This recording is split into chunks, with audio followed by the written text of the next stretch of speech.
शहर के शिवाजी महाराज शिल्प परिसर में कोरिव कार्य, विद्युतीकरण और सौंदर्यीकरण का भूमि पूजन जिले के पालक मंत्री डॉक्टर अशोक उइके की प्रमुख उपस्थिति में संपन्न हुआ।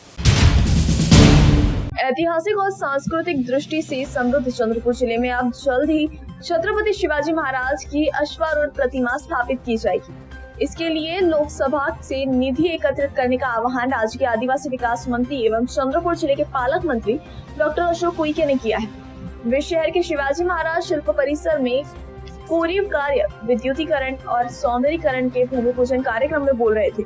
इस अवसर पर महापौर संगीता खांडेकर, सांसद प्रतिभा धानोरकर, विधायक किशोर जोरगेवार, उप महापौर प्रशांत दानव, स्थायी समिति सभापति मनस्वी गिरे, जिलाधिकारी वसुमना पंत, मुख्य कार्यकारी अधिकारी पुलकित सिंह, मनपा आयुक्त अखनूरी नरेश, उपायुक्त संदीप चित्रावार समेत सभी पार्षद और अधिकारी उपस्थित थे।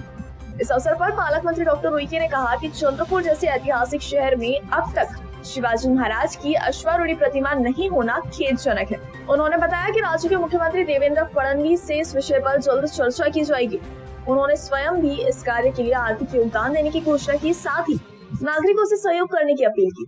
उन्होंने आगे कहा कि शहर के प्रत्येक प्रभाग के विकास के लिए पर्याप्त निधि उपलब्ध कराई जाएगी। नगर सेवकों को मानसून पूर्व सफाई, नालों की सफाई और घन कचरा प्रबंधन जैसे कार्य प्राथमिकता से करने के निर्देश भी दिए गए। इस समय सांसद प्रतिभा धानोरकर ने कहा कि शिवाजी महाराज हम सभी के आराध्य हैं और उनकी प्रतिमा का चंद्रपुर में स्थापित होना गौरव की बात है। उन्होंने विश्वास व्यक्त किया है कि इस परिसर का आकर्षक विकास होगा। तो वहीं विधायक किशोर जोरगेवार ने बताया कि इस परियोजना के लिए उनके स्थानीय विकास निधि से 39 लाख रुपए प्रदान किए गए।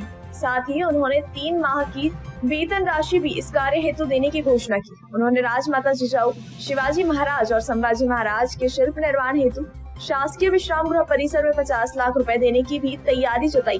वास्तविक में मनपा आयुक्त अखनूरी नरेश ने जानकारी दी कि इस परिसर के विद्युतीकरण, वृक्षारोपण, सौंदर्यीकरण और कोरिव कार्य के लिए 55 लाख रुपए मंजूर किए गए, जो खनिज विकास निधि और स्थानीय विकास निधि से उपलब्ध कराए गए हैं। इस कार्य को 6 माह में पूर्ण करने का लक्ष्य रखा गया है।